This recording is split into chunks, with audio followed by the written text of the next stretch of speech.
Okay. So coaches, please just introduce yourselves.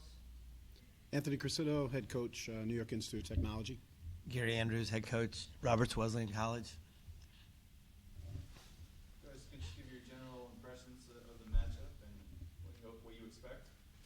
Roberts is a fantastic team. You know, they haven't missed a beat with first-year coach. He's done a tremendous job. They're balanced. Their guard play is exceptional, and they got the young lady in the middle that's one of the best in the conference. So it's certainly going to be a good basketball game. But like I said, he's done a tremendous job with that group, especially coming in first year. Well, thanks, Anthony. Anthony's done a great job. He's coach of the year in the conference. You know, they got a lot of girls that can score. I think they got 5 girls that average double figures. Their post for Gob is great. You know, hard to guard because she can score inside. She rebound. She can come out on the perimeter and drive. You know, they got a lot of three-point shooters. Their point guard, 23, is really good. You know, and you know they got some really good posts. I think it's Dower, number 42, is a really good inside player. And you know, she's only 5'7" or 5'8", but Anthony gets a lot out of her because she great rebounder, can score inside. They bring in a couple 6-footers off the bench that have hurt us in the past. So, you know, we know we're going to have our A game to even give them a game. Anthony, you guys lost in the championship game in a heartbreaker last year. Has that driven some of your success this year? I think it's motivated us. You know, it's motivated us because ideally you'd like to win the conference, make it to the NCAAs. You try not to put too much pressure on them. We had the injury to Julie Williams last year. We had some foul trouble. You know, honestly, I don't know how we won against UDC the day before, and I'm not sure how we lost the next day. So I'm trying to think about it, and we know we have 4 very good teams here. And it's going to be a chore for any of us 4 to win this thing. Coach, you finished first in the conference. What's been the key to your success this year? Balanced scoring, bringing back some sophomores that have a lot more experience, and like you said, my point guard has been phenomenal the past month, and Ragab's had her best year of the 4. We've had some breaks. You know, we won some games by less than 7, and we made a lot of free throws this year, and you know that's a very big part of our game is just to knock down free throws. Gary, a couple weeks ago you guys beat NYFC pretty handily on your home court. Does that give you any extra confidence going into this matchup?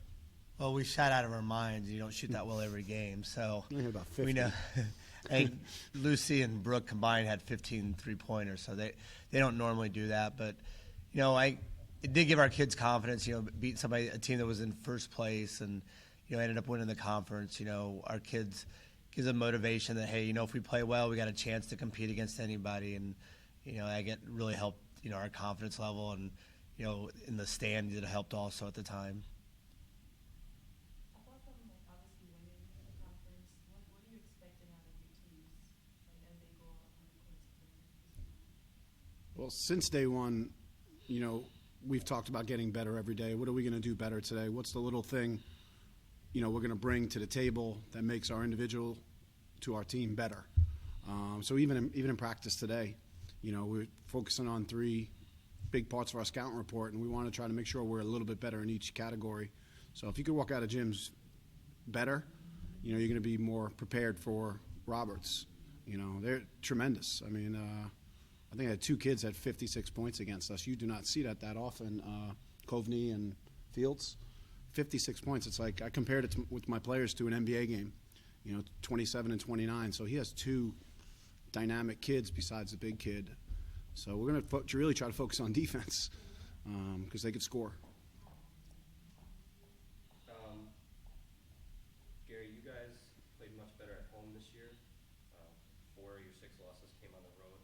Is there any worry going into this on a neutral court that maybe because you're not on your home court, you might not be playing as well as you might expect? One of our best games, and we're definitely going to remind them tomorrow morning, was here at DC, and we beat DC. So, you know, we're 1-0 on this court, so we're not worried about what happened on the road. We're 1-0 on DC, but you know, we know we're gonna have to play really, really well, and we just got to show up and play. I mean, going into last weekend, we had lost 2 at home and 2 on the road, and we ran into Queens, who is playing really well right now, and Malloy. Joe does a great job at Malloy, and we just had a bad shooting game. It's about 17 layups, so you know, I don't think we're worried about home or away. Yeah, we'd love to play at home, but you know, DC is the only one that's at home right now, so we're not going to worry about it. What do you think about coming down to play this tournament in see the sites, do anything before these games? We haven't. We got in like at 1:30, 2 o'clock last night, so we had to practice at 10 a.m. this morning. So we ate after practice, and we've been back resting. And we came here to try to win tomorrow. We were here earlier and played DC, and we got to see some of the sites. So this is more of we want to try to win. I mean, NYT is going to the NCAA tournament. We have to win this to go to the NCAA tournament. So Do you have validation of that? Because I need it in writing. If Well, you I do. mean, Because we're not sure yet. right, but we know we have to win it. So that's our focus. Certainly good enough, too, in my opinion. We're thrilled to be here. I did not want to play at Roberts, that's for sure. I don't know if I've won there in my career. It's a beautiful place. It's a great traveling opportunity up there, but we don't win there. So we're thankful to be in D.C., and we love the area, the hotels, and we got to see a little bit of sights on trips over the past few years. And you can always find something new to do here, which is great. But again, like Coach here, we're trying to win a tournament. Anthony, you just mentioned maybe not feeling safe. You guys were number 4 in last week's regional ranking. Do you feel better that you have a strong possibility of the at-large bid in your back pocket, or do you strongly want to win? Listen, until we see the selection show Sunday, I don't want to jinx anything. We're obviously proud of our season and the resume we built up.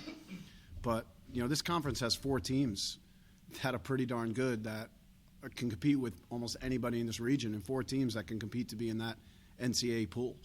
We could really argue that we're very talented this year, and we're looking forward to it. But obviously, we haven't won a conference tournament in our history either. So it'd be nice to leave here with 2 wins. Coach Anthony, in your last game versus Robert Wesleyan, you have rebounded them 40-36 and had 12 turnovers and 15 turnovers for Robert Wesleyan. What else do you have to do to beat them? We have to play defense. Like I said, we out-rebounded them because they made probably every single shot they took. So there weren't many offensive rebounding opportunities for Coveney and Courtney. They shot the heck out of the ball. They had a great plan. They spread us out. We need to rebound. Something we do very well. We like to run the floor and get to the foul line. That's kind of been our formula. But if we don't defend, with these teams in this tournament, it's not going to matter. We have to get out and play defense. Same question Thanks. for you guys. What are the keys to victory for you guys? We got to get out on their shooters, get back because they like to run, and I'm always on my guard. You got to make sure you get back, and we do okay at it, but not as well as I'd like. And if you don't get back, they're going to be shooting layups. We got to rebound. We're not a great rebounding team, and they're a great rebounding team. So we're really, we really got to try to box out. Sam's got to dominate the boards, and we got to, do our strengths. I mean, they like to get to the free throw line. We've shot almost double amount of free throws than our opponents, so that's kind of our game too. We like to drive and get to the free throw line, get the ball into Sam, get her to the free throw line, and then when teams start collapsing and helping on our drives or helping on Sam, that's when we can get kind of some of our shooters open. So that's what we got to do. We got to play. We're not going to wake up and all of a sudden be big and strong to go with Sam. We kind of are what we are, so we just got to do our strengths. Just talking a little bit more about the student athletes for either one of you. Which one of your players would you say you consider the heart of the team, or someone you're expecting a lot out of for their senior year, or even a freshman that came in that's stepped up a lot? I think you win games with your bench, and you're as strong as your weakest link. We try to preach, we're as strong as the last player that might get into a basketball game and how hard they work in practice. So we try to develop these kids' minds athletically, physically, in practice, because it's really not about basketball. It's about these young ladies moving on with their degrees and gaining the wonderful experience of being a part of this. I think I saw 1% of the student athletes in the United States make it to NCAA Division II women's basketball. 1%, which is crazy. So you try to give them the best experience possible. But, our team runs through Ragab. She rebounds, she scores, she gets out and runs. And we count on her. And she's a senior, and it's going to be hard to move on without her. She's not replaceable. So I would say Dina. Ours would definitely be Sam. I mean, we struggled a little bit at the end of the year, and Sam took an elbow to the ribs at the stat game, and, it's really kind of limited her effectiveness. And I thought, the Malloy game Wednesday night, she was kind of back to where she was before the injury. And I mean, we don't have any 6'3" girls we can bring in off the bench. I mean, we start 3 sophomores, a freshman. We play 2 other freshmen off the bench, 2 other sophomores. We don't have no juniors on the team. I mean, Sam, that senior, she really goes out. She's the key to the heart and soul of our team. She's a great defensive player. We're not, we're working on our guards, getting better and stuff, but Sam, not only she rebounds for us, and like I said, we're not a good rebounding team, but she just clogs the middle defensively. If she doesn't block a shot, she changes shots. So she's just the heart and soul of our team. All right, thank you guys very much. Good luck this weekend. Thank you. Good luck, Gary. Thank you. Good luck.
Could you introduce yourselves?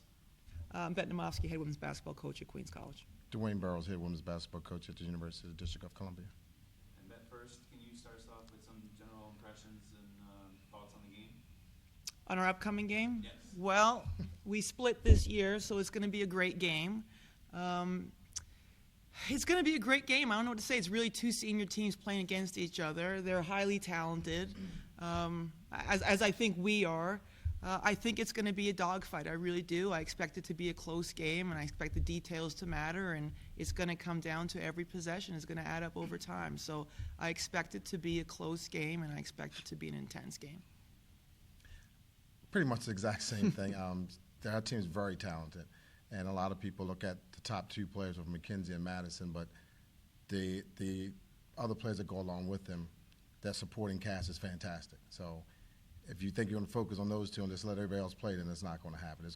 I'm looking forward to be a very competitive game because both teams, I think, are ready to play. I mean, they've been here before, we've been here before, so like she said, senior leadership is going to carry both teams through tomorrow's game.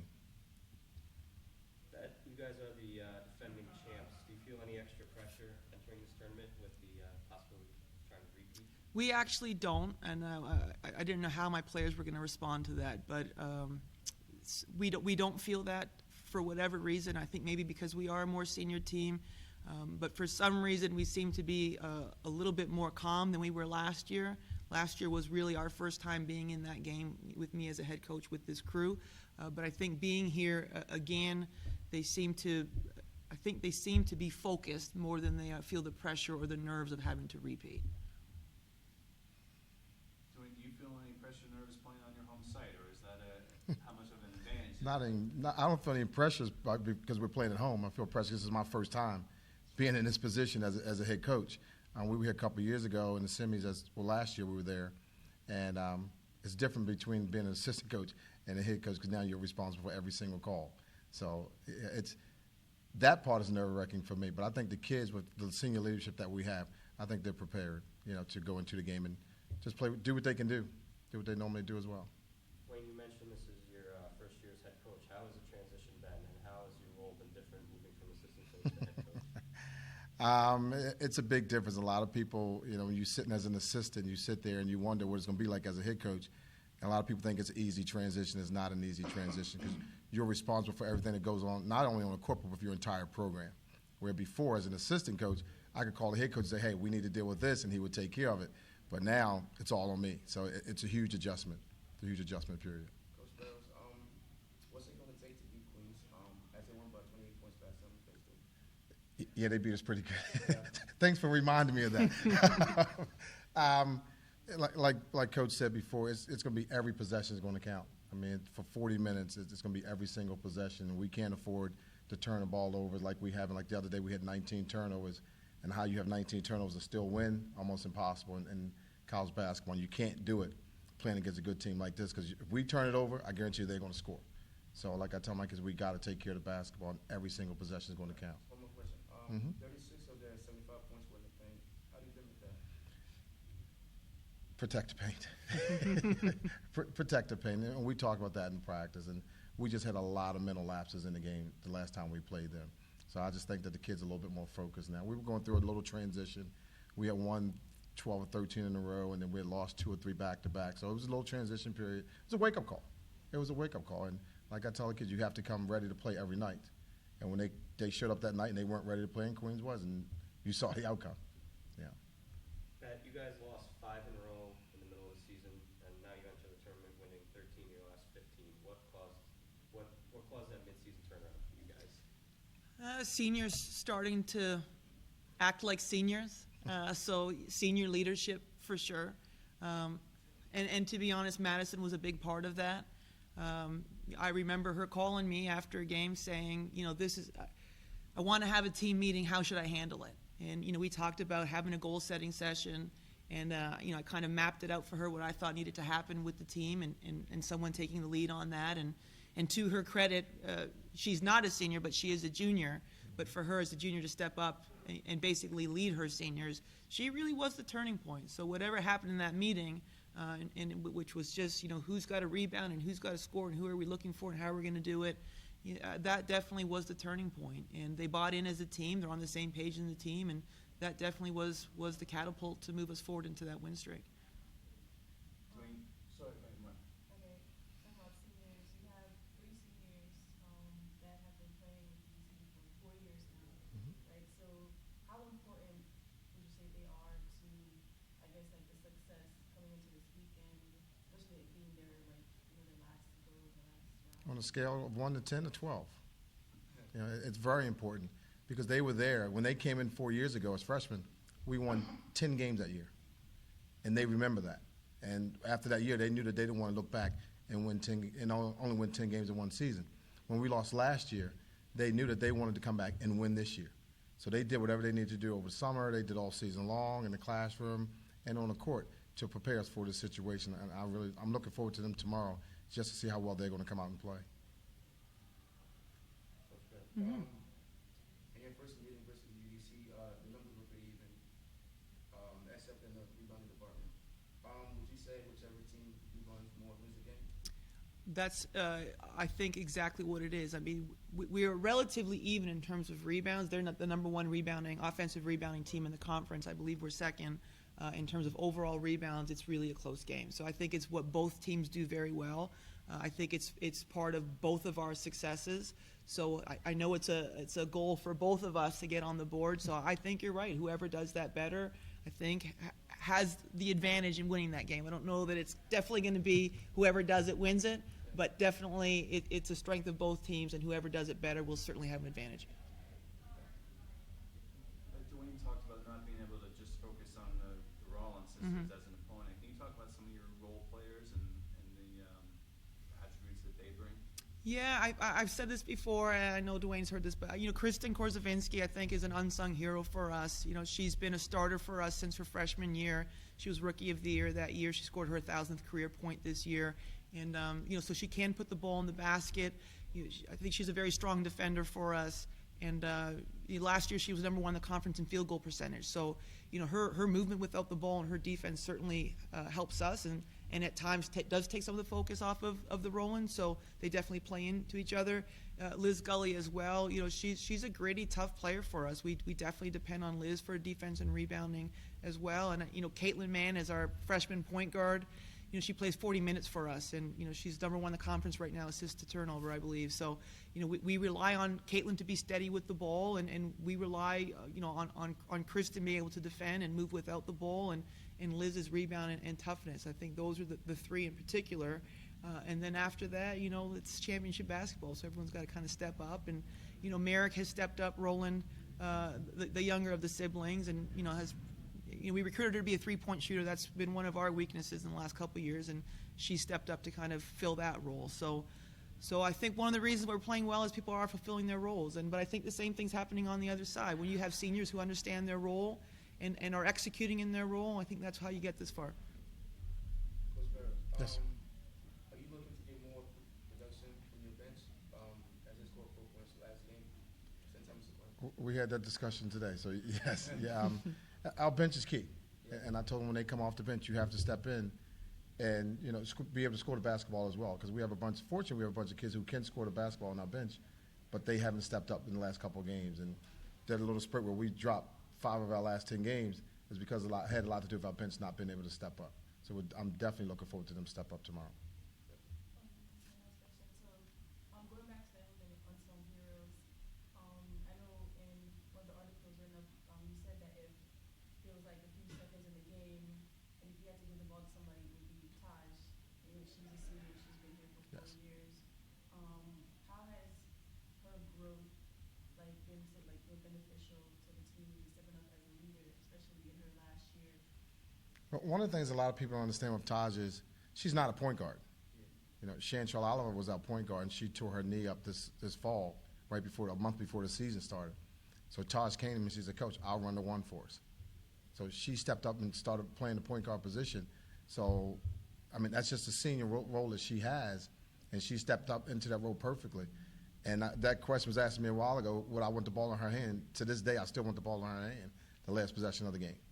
And trust me, the play I ran the other night was for Taj to get the ball. She didn't get it, but it was for her to get it. All right, folks, we have to wrap this up. Coach Lamofsky, Coach Burrows, just want to wish you good luck. Thank you. Thank you. Thank you. Hope you have good games this weekend. Thank you. Thank you. I appreciate it. Thank you. Thank you.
I'm Mike McDonald. I'm the coach at Damon College.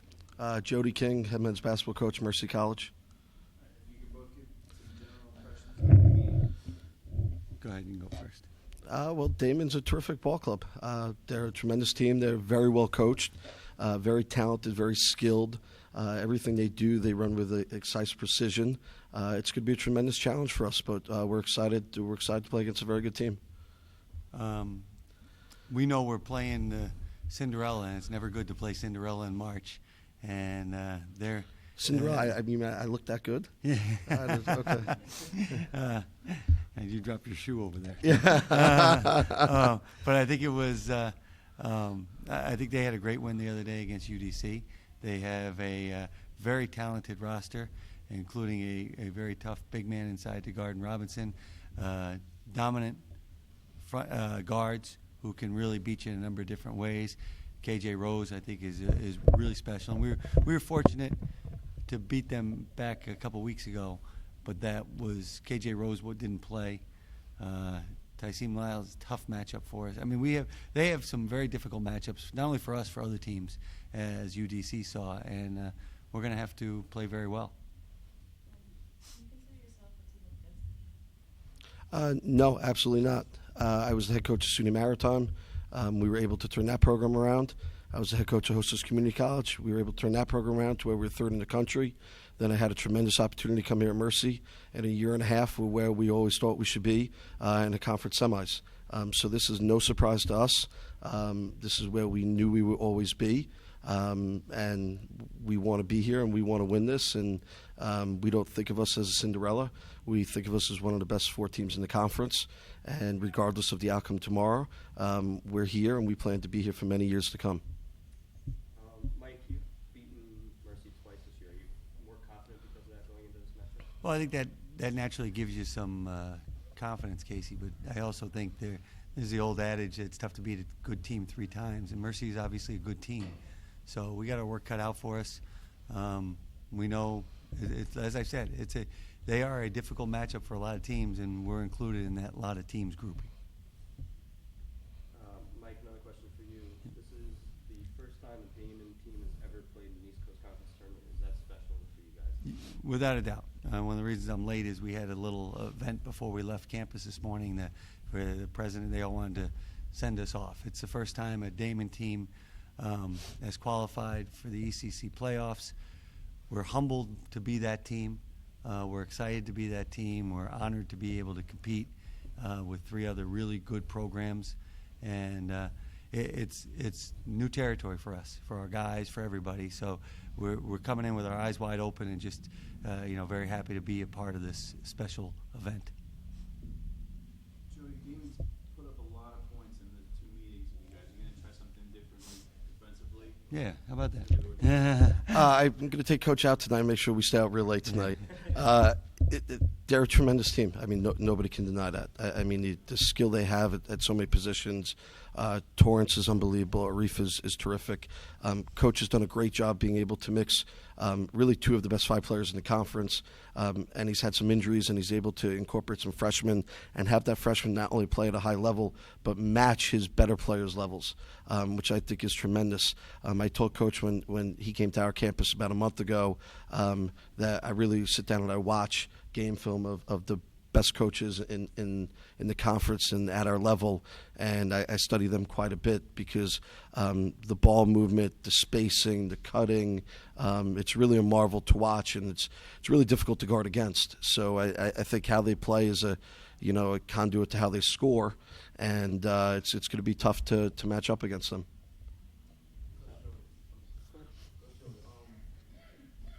On the game-winning shot versus UDC, was that a play drawn before? Because the guy was wide open in the corner. See, now I thought it was when we lose, the coaches get the bad news for that, but when you win, it's all the players. That was all our guys. That was all Gerald McLeese, and that was all Raphael Jennings. We actually do a drill every night in practice where we kind of set something like that up. We do an 8-second drill. and we kind of run a similar thing to that. And that's how we won against Georgian Court and LIU Post at the end, and we were lucky enough the other night as well. We didn't get that off against Dowling. We had a tough loss at Dowling, but we don't believe in calling a timeout in that scenario. We just want to get the ball in advance.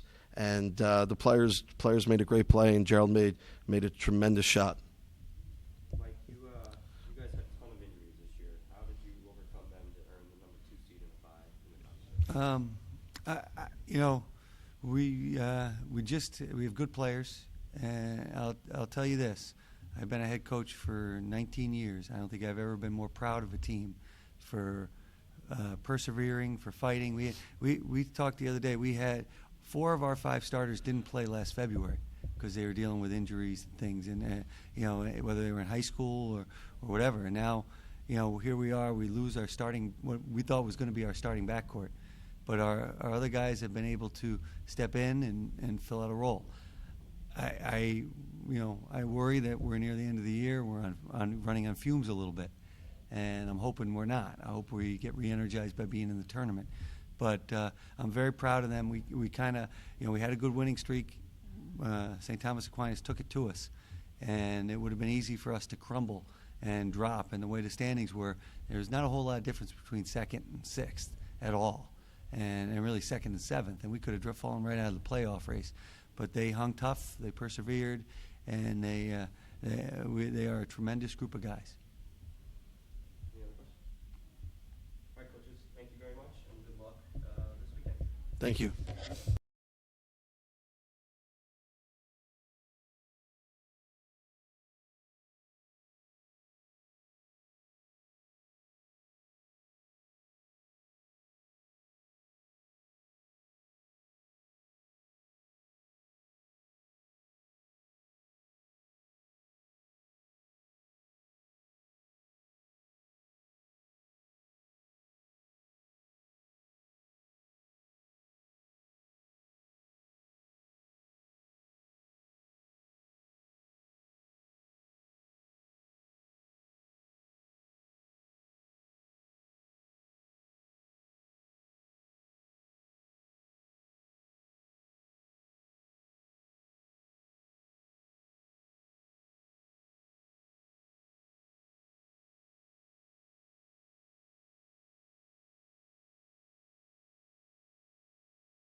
Can you introduce yourselves?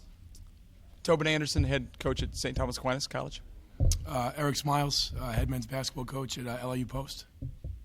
Just give some general impressions on the game tomorrow. Yeah, we do this every year. It seems like, you know, this is like, I don't know, I've been at Stack for 3 years, and every year we play Post in the first round. Every year it's a war, and it's a battle, and so this is nothing, you know, nothing that shocks us at all to be playing them again, and it's going to be hopefully a great game again tomorrow. So we're excited to be here. Obviously, very excited to be here, and you know, look forward to tomorrow. Yeah, similar.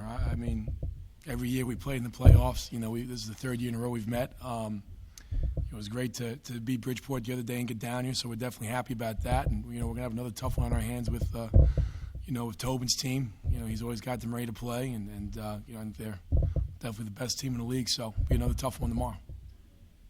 Tobin, you guys have lost in the championship game the last 2 years. Has that driven any of your success this season?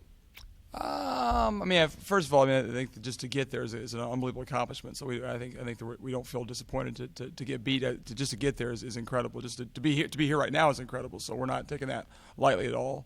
But I mean, I think our guys obviously would like to win it. We like to win it, but it's hard to win if it was that easy. But a lot of teams would win it. So we're you know, just to get there would be a great thing. So I don't think so. I think our guys have been pretty level-headed, pretty mature about the whole season, and just one game at a time. And we know how tough tomorrow's going to be, and we know if we're lucky enough to get past tomorrow, we know how tough Sunday. And Eric's the same way. It's going to be you have to play 2 great games to win this tournament. We know that, and you know, we enjoyed being here in the past, but obviously nothing for granted. And our guys are, you know, our focus is totally on just trying to win tomorrow. And Eric, on the flip side of that, they've beaten you the last 2 years in the playoffs. Is that any I mean, I don't think you need any extra motivation in the playoff game. You know, I mean, obviously we have a pretty good rivalry going on with Stack. You know, we kind of win lose against each other and just kind of keep it even. So I mean, it's always a great series. There's always motivation playing against them because they're such a good team. But I think anytime you get down here to the conference championships and get to the semifinals and you play a playoff game, that's win or go home. I mean, I think that's motivation enough to the guys just to come out and play for that. I mean, who wants to end their season? You know, especially when you got some seniors on your team. So I think that definitely is really our main motivation. On the win versus Bridgeport, you had 21 turnovers and you still won. Like, how does your team manage to do that? I don't know. No clue. We were luck, a lot of luck. No, you know, we defended, we rebounded really well. That's kind of been our calling card all year. You know, we were a very good defensive team in the half court, and we do a good job rebounding. So we really limited them with some of their possessions and some of their touches, some of their better players, and you know, we did a good job the last 3 minutes pressing them down late. We were down 8 with 3 minutes left, and put our press on, and lucky enough they turned the ball over a couple times. We made some shots, and luck. I know if we turn the ball over that many times tomorrow, we're going to be in trouble. You know, we're going to be back on that bus at 7 o'clock, and I'll be out recruiting tomorrow. But hopefully we won't do that tomorrow. Tobin, you guys have the region's longest win streak. Do you think you're playing your best basketball at the end of the season? Yeah, I think so. I mean, it's been a you know, we came back after Christmas and played very well and have kind of built on that. So, you know, I hope we haven't peaked yet. I hope we haven't played our best yet. I think I hope our best is to come. I hope we play our best tomorrow. But you know, it's kind of like Eric said. I mean, you got to find a way to win sometimes, whether it's turnovers or you don't hit shots or you don't make free throws or whatever happens. And at the end of the day, if you can defend and rebound, you got a chance to win any game. So that's the key for his team. That's the key for our team. But I think we're playing well. You want to be healthy right now, and part of that's being physically healthy, and part of it's also being mentally healthy, like wanting to keep playing, wanting to keep going. I mean, a lot of teams right now want to go home or are already home, and I think our guys want to keep playing and want to keep practicing. And if that's the case, then you know. But it's hard. It's you know, we're playing a very good team tomorrow, and we may want to win all we want to, but if they're better than us, then we'll be in for a tough day. So but no, I think we're playing well. Eric, Stack's 18-game win streak was just mentioned. You guys were the last team to beat them. Does that give you any extra confidence? I don't know what that means. I mean, I don't know. I don't know if it gives us any more or any less, to be honest with you. You know, 18 in a row. Last time we played them, they beat up on us pretty bad in the second half. So, you know, like we always say, they're a good team, and you know, the motivation to try to not go home is a lot for us. And you know, they're not the same team that we played December 20th or 21st, whatever that was. They've changed a lot.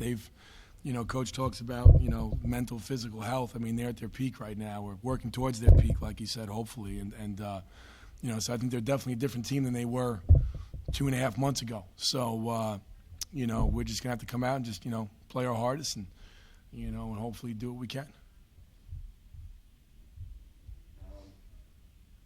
Tobin, you guys started the year with a really big win over a well-known Division I St. John's. Did that put a target on your back, do you feel? Well, first of all, it was an awesome win. No denying beating St. John's, but it was a great thing for us to be able to do that. Yeah, I think it. You know, there's obviously positive things to it, negative things to it. I think the positive is obviously the exposure for our program, for our school, for our conference, to beat a team like St. John's and to beat them like we did. The negative was I think we thought things were going to be kind of easy for us along the way. Once you beat St. John's, well, you know, Division II games will be ECC games will be much easier. You've come to find out that there's a lot of good teams out there, a lot of good players, and honestly, I'm not sure who will see this video, but I'd almost rather play them again than play Post or Damon or Bridgeport because you know those teams are prepared for you. They know what you do.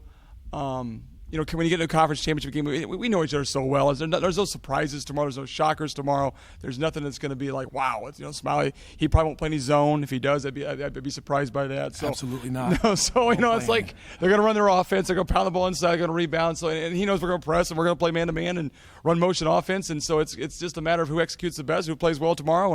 And I've got a lot of respect for the job he does and the program he has at LIU Post and the other teams in the conference as well. So, you know, it was great to beat St. John's, but we know that's been a long time ago, and we'd trade that win for a couple this weekend. By the way, we tied Marist in a closed-door scrimmage. Just want to let you guys know that. Eric, your team started 8-1 in conference and then hit a rough patch in the middle of the season. How did you guys pull through that, and where do you feel about where your team stands right now? I stopped coaching.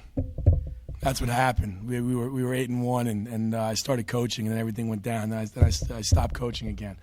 No, we hit a rough patch. We had a lot of injuries. We were banged up. We missed McMillan for a couple games, and a couple other guys were banged up and not playing at 100%. We were just kind of running out of bodies, just kind of throwing some guys out there, and we played a lot of road games. So I think a mix of those conference road games and being banged up, and I think all teams kind of hit a lull at some point during the season, some earlier than some teams earlier or later than others. And that was kind of our rough patch. I think we kind of rebounded at it with our Western New York trip and some home wins.